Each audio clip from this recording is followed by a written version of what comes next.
அன்பு நண்பர்களுக்கு வணக்கம். அ நம்ம வாழ்க்கையிலே ஒரு சிறந்த புத்தகம் எதுன்னா, நம்மளோட வாழ்க்கைய திரும்பி பார்க்கிறது தான். அதில நம்ம பார்த்த அனுபவத்த கொஞ்சம் அனலைஸ் பண்ணி பார்த்தாலே, அதில நெறையா தத்துவங்களும், ஒரு ஞானத்தையும் அடையலாம்னே சொல்லலாம். அத எப்படி நம்ம திரும்ப பார்க்கறது? அது எப்படி அனலைஸ் பண்றது? அப்டின்னா, அதுக்கு ஒரு புத்தகம் இருக்கு. அந்த புத்தகத்தோட பெயர் தான் என் வாழ்விலே. இது இதோட ஸ்பெஷல் என்னன்னா, ஒரு செலிபிரிட்டி வந்து அவரோட அனுபவத்த திரும்பி பார்க்குற அந்த மொமெண்ட் இருக்குல்ல, அவர் எப்படி பார்க்குறாரு அப்படிங்கிறத இதன் மூலமா தெரிஞ்சுக்கலாம். ஆக்டர் மம்மூட்டி அவர்கள் எழுதிய இந்த புத்தகம், என் வாழ்விலே. ஆக்சுவலா இது வந்து 3ஆம் பிரெயின் சொல்லி ஒரு புத்தகமா ஃபுல்லா வந்தது. அதில இருந்து ஒரு சில கட்டுரைகள தான் எடுத்திருக்காங்கன்னு நெனைக்கிறேன். ஏன்னா, அந்த புத்தகம் படிச்சிருக்கேன். அதில ஒரு கட்டுரை ஞாபகம் இருந்தது. மீதி கட்டுரை எனக்கு புதுசா படிக்கிற மாரி இருந்தது. கே.வி. சைலஜா அவர்கள் வந்து மொழிபெயர்ப்பு பண்ணியிருப்பாங்க. இவங்களோட மொழிபெயர்ப்போட ஸ்பெஷல் என்னன்னா, நீங்க இது மொழிபெயர்ப்புன்னே உங்களுக்கு ஃபீலே ஆகாது. அப்படியே நீங்க இயல்பான ஒருத்தர் ரியலா தமிழ்லயே எழுதுனா எப்படி இருக்கும்? அதே மாரி தான் இருக்கும். இந்த புத்தகத்தோட ஸ்பெஷல் அதுதான் சொல்ல வர்றது என்னென்னா, நம்ம வந்து பெரிய பெரிய இலக்கியங்கள், பெரிய பெரிய தத்துவங்கள் தேடி அலையிற அந்த தருணத்தில, ஈஸியா நம்மளோட வாழ்க்கையோட அனுபவத்தின் மூலமா நம்ம பின்னோக்கி பார்க்கும்போது, அத அனலைஸ் பண்ணும்போது சில ஞானம் அடையலாம். அந்த வகையில ஒரு கர்வம், வாழ்க்கையோட ஃபுல்ஃபில்மெண்ட்டு, அதுக்கப்புறம் வெறுமை, இந்த மாரியான உதவி, இந்த மாரியான ஒவ்வொரு மொமெண்ட்டையும் ஒரு ஹைலைட்டான ஒரு ஒரு சில கட்டுரைகள்ல இதில சொல்லியிருப்பாங்க. எப்படின்னா, ஒரு கர்வத்த பத்தி மம்மூட்டி ஒரு இடத்துல சொல்லியிருப்பாரு. என்னன்னா, ஒரு தடவ அமிதாப் பச்சனோட ஒரு ஃபங்ஷன்ல கலந்துக்கிட்டாரு. அவர் பக்கத்தில உட்காந்துருக்கிற தருணத்தில இருக்கும்போது, அமிதாப் பச்சன் வந்து அ பெண்கள்லாம் வந்துகிட்டு இருக்காங்க. அதில வயதுக்கு அதிக மூத்த பெண்கள் வரும்போதெல்லாம் எழுந்து நின்னு அவங்களுக்கு மரியாதை பண்றாரு. ஆனா, மம்மூட்டிக்கு வந்து அந்த அந்த இயல்பு வரமாட்டேங்குது. ஒரு சின்ன ஒரு ஈகோ, கர்வம் இருக்கு. என்னன்னா, நம்மளோட என்னதான் எங்கெங்க பயணப்பட்டாலும், நம்மளோட வளர்ந்த முறை, நம்மை மண்ணுக்கேத்த கலாச்சாரத்திலயும், அந்த பழக்கவழக்கத்திலயும் தான் இருப்போம். அந்த வகையில மலையாளம், கேரளத்தில வந்து அந்த ஒரு மரியாதை குடுக்குற தன்மை கொஞ்சம் கம்மிங்கிற மாரி அவரே சொல்லிர்றாரு. சொல்லிட்டு எனக்கு அது இயல்பிலேயே இருக்கு. அந்த இடத்துல எனக்கு ஒரு கர்வம் இருந்தது. அது என்னால உணர முடிஞ்சது அப்படின்னு சொல்லியிருப்பாரு. அதேமாரி பெண்களுக்கு வந்து மரியாதை பண்றதுங்கிறது ரொம்ப முக்கியம் அப்படிங்கிறதையும் இந்த கட்டுரையில சொல்லியிருப்பாரு. இந்த கட்டுரைய வந்து ஒரு ஒரு ஒருத்தவங்களுக்கு மரியாதை பண்றது வந்து இயல்பா இருக்கணும். அது நமக்கு வந்து இல்லைனாலும் அத கொண்டு வரணுங்கிறத சொல்லியிருப்பாரு. அதுக்கப்புறம் வந்து பார்த்தீங்கன்னா, வாழ்வின் நிறைவுன்னு ஒரு கதை. இது எனக்கு ரொம்ப இந்த இதிலே புடிச்ச கதை. என்னன்னா, ஆம் ஒருத்தனுக்கு வந்து அ தங்கம் சுரங்கத்தில வேலை பார்க்குறான். எடுத்துக்கிட்டு இருக்கான். தங்கம் அவ்வளோ கிடைக்குது. ஆனா, அவனுக்கு அவ்வளோ இருந்தாலும், அவனுக்கு தேவையானத மட்டும் எடுத்துட்டு சந்தோஷமா வாழ்றான்ல, அந்த ஒரு நிறைவு வந்து ஒரு பெரிய நிறைவு. அது அந்த எலிஜிபிலிட்டி அடையிறது ரொம்ப கஷ்டம் அப்படின்னு சொல்லி ஒரு கட்டுரை எழுதியிருப்பாரு. வாழ்வின் நிறைவுன்னு சொல்லிட்டு. அது என்னன்னா, அவரோட ஆரம்ப காலத்தில நடிகர் ஆகுறதுக்கு முயற்சி பண்ணும்போது, ஒருத்தர் வந்து அவருக்கு உதவி பண்ணியிருப்பாரு. உதவி பண்ணதுக்கப்புறம், நாளடைவுல இவரு வருடங்கள் ஆக, ஆக, ஆக, ஆக இவர் வந்து ஒரு பெரிய அ செயின்ட் மாரி வந்துட்டாரு. அந்த மீடியால. ஆக்டரா வந்து பயங்கரமா சூப்பர் ஸ்டாரா ஆயிட்டாரு. அந்த ஸ்டேஜ் வந்ததுக்கப்புறம் அந்த ஷூட்டிங் பார்க்கும்போது, அ அவர தூக்கி விட்டார்ல, இன்ட்ரோடியூஸ் பண்ணி வச்சார்ல, உதவி பண்ணார்ல, அவர் வந்து சின்ன சின்ன கதாபாத்திரங்கள் பண்ணிட்டுருப்பாரு. அதே சின்ன சின்ன கதாபாத்திரங்கள் திரும்பவும் இப்போ வரையும் அதான் பண்ணிட்டே இருக்கிறாரு. ஆனா, அவர் வந்து இவர்கிட்ட மம்மூட்டிகிட்ட எந்த ஒரு உதவியும் எதுவுமே கேட்டுக்க மாட்டாரு. அப்ப எப்படி இருந்தாரோ அதே மாரி தான் இருக்கிறாரு. அதே மாரி வந்து போயிட்டே இருப்பாரு. இவர அனலைஸ் பண்ணும்போது என்ன தோணுச்சுன்னா, அவருக்கு வந்து அவர் பண்ற அந்த சிறு சிறிய கேரக்டரே எனஃப், இதுவே எனக்கு போதும். எனக்கு இதில வர பொருளாதாரமே போதும். இதிலேயே எனக்கு என் வாழ்க்கையோட நிறைவு இருக்கு அப்படின்னு சொல்லி வாழ்ந்துட்டு இருக்கிறாரு. அத பார்த்து மம்மூட்டிக்கு அவருக்கு ரொம்ப பொறாமையா இருக்கும். அவருக்கு உதவி பண்ணக்கூடிய தருணங்கள் வந்தாலும், அவர் வந்து அத பெருசா எடுத்துக்கிறதில்ல. ஸோ தனக்கு இருக்கிறது போதும்னு வாழ்ற அந்த நிறைவு வந்து பெரிய விஷயம். நம்ம வந்து முன்னேறணும்னு சொல்லிட்டு ஒரு பெரிய இடத்துக்கு போயிடுறேன். இப்ப நான்லாம் அந்த ஸ்டேஜ் வந்துட்டேன் அப்படிங்கிறாரு. வந்துட்டேன் ஆனா நிறைவற்ற தன்மை ஒரு இடத்துல இருக்கு. ஆனா அவர்ட்ட அப்படி இல்ல. ஸோ எவ்வளோ பெரிய வாய்ப்புகளும், எவ்வளோ இது இருந்தாலும், தனக்கு தேவையானத எடுத்துட்டு அதில நிறைவா வாழ்றதுங்கிறது ரொம்ப முக்கியமான விஷயம்னு சொல்லியிருப்பாரு. அந்த இதுவும் ரொம்ப இன்ட்ரஸ்டிங்கா இருக்கும்.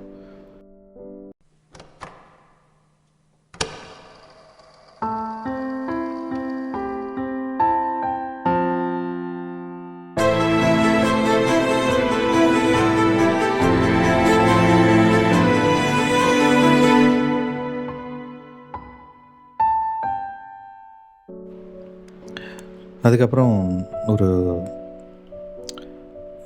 இது மாரி ஒரு 4, 5 கட்டுரைகள் இருக்கு. 4 கட்டுரைகள். அதில வந்து ஒரு கடைசி கட்டுரையா அதுதான் எனக்கு ரொம்ப முக்கியமா சொல்லியே ஆகணும். இத இந்த கதைய அந்த புத்தகத்தில 3ஆம் பிறையில படிக்கும்போதும் மறக்க முடியாத கதையா இருந்தது. இந்த இதில படிக்கும்போது மத்த கதைகள் கூட மறந்திருந்தேன். இந்த கதைகள் எனக்கு இன்னும் நல்லா ஞாபகம் இருக்கு அப்ப படிச்சது. ரொம்ப இன்ட்ரஸ்டிங்காவும் இருக்கும்.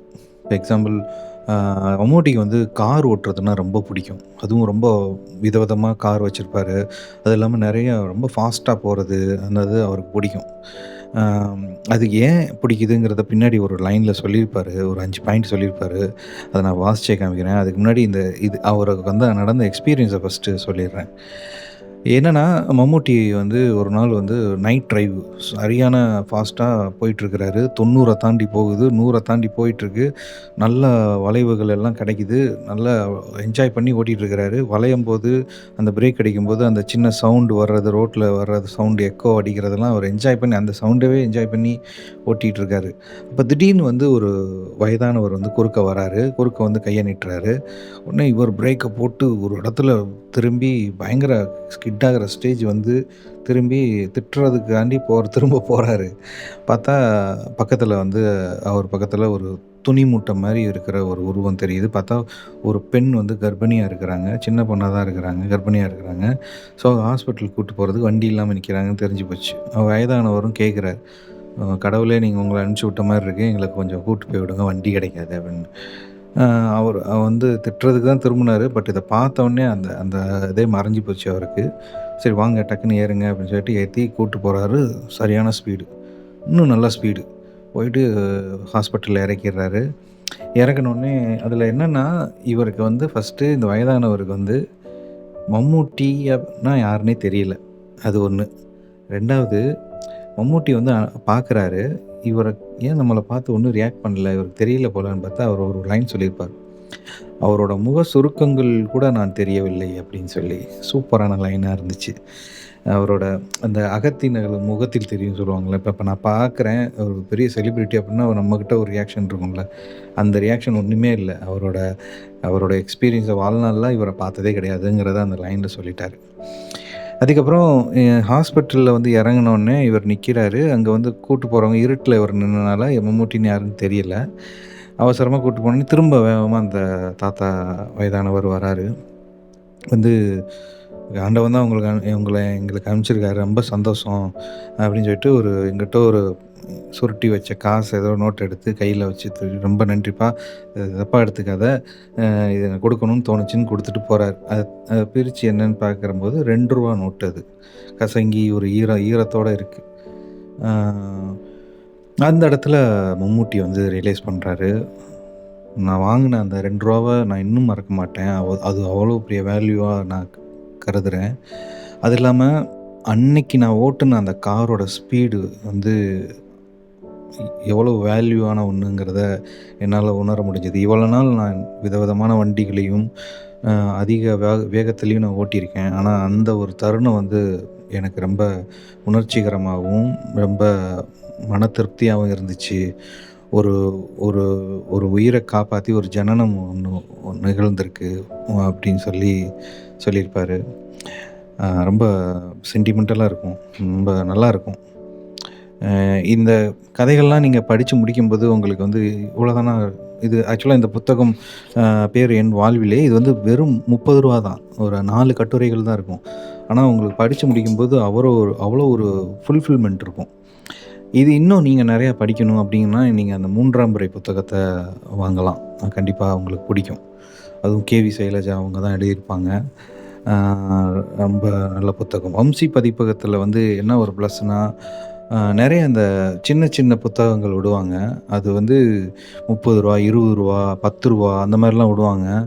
அதில வந்து எல்லாமே வந்து ஒரு மேக்ஸிமம் இந்த மலையாளம், கேரளா ரைட்டர்ஸ் எழுதின புத்தகங்கள்லாம் இருக்கும். ஒரு கதைகள் அந்த மாரிலாம் இருக்கும். நீங்க படிச்சு முடிக்கும்போது ஒரு குறு நாவல் படிச்சு முடிச்ச ஃபீலே கிடைக்கும். அப்படி இருக்கும். எனக்கு இந்த பர்சனலா இந்த புத்தகம் ஏன் பிடிக்கும்னா, ஜென்ரலா மம்மூட்டி வந்து எனக்கு ரொம்ப பிடிக்கும்.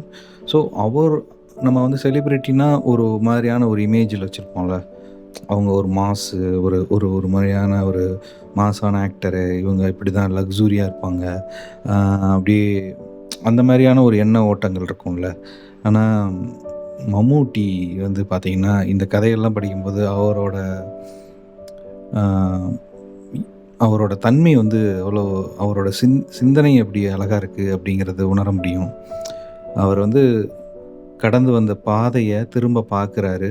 அவரு இதில ஹைலைட்டே என்னன்னா, தவறுகள எல்லாத்தையுமே அதில எழுதியிருப்பாரு. எல்லாமே வந்து ஒயிட் கேரக்டரா இருக்காது.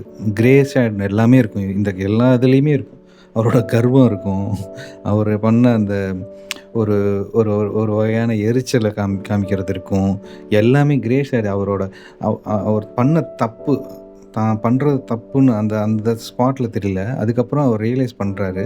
பண்றது தப்புங்கிறத ஒரு புத்தகத்தில எழுதி அது ஒரு இலக்கிய படைப்பா விடுறார்ல, அந்த இடத்துல ஒரு ஹைலைட் மூமெண்ட் நடக்குது. அது சூப்பரா அவரு மென்ஷன் பண்ணியிருப்பாரு.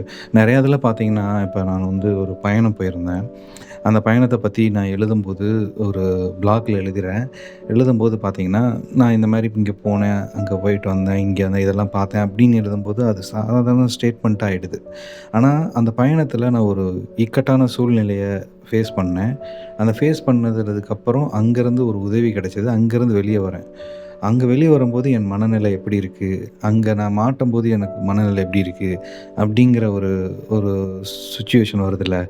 அ அந்த மனநிலைய வந்து எழுதும்போதும், அதுல மூலமா நான் என்ன வேல்யூவ நான் அடையிறேன் அப்படிங்கிறத நான் வந்து பின்னாடி திரும்பி பார்த்து அத சிந்திச்சு எழுதும்போதும், அந்த இடத்துல ஒரு இலக்கிய படைப்பு உருவாகுதுங்கிற மாரி எனக்கு ஒரு ஃபீல் வருது. கிட்டத்தட்ட மம்மூட்டி அவர்களும் அவரோட அ பண்ண சிறு சிறு தவறுகள், தவறுகள்னு சொல்ல முடியாது. அவர் இயல்பு.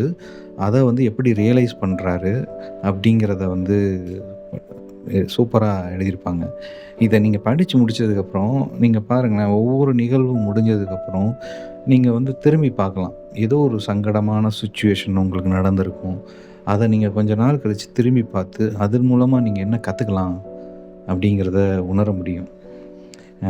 நல்லாயிருக்கும் இந்த புத்தகம். கண்டிப்பா எல்லாரும் வாங்கி படிங்க. புத்தகத்தோட பேர் வந்து என் வாழ்விலே. மம்மூட்டி அவர்கள் எழுதியது. கே.வி. சைலஜா மொழிபெயர்த்திருப்பாங்க. ஓகே நண்பர்களே. இதே மாரி இன்னொரு வித்தியாசமான புத்தகத்திலயோ, வித்தியாசமான படங்கள்லயோ பார்த்துட்டு சந்திப்போம். எல்லாம் சரியாகும்.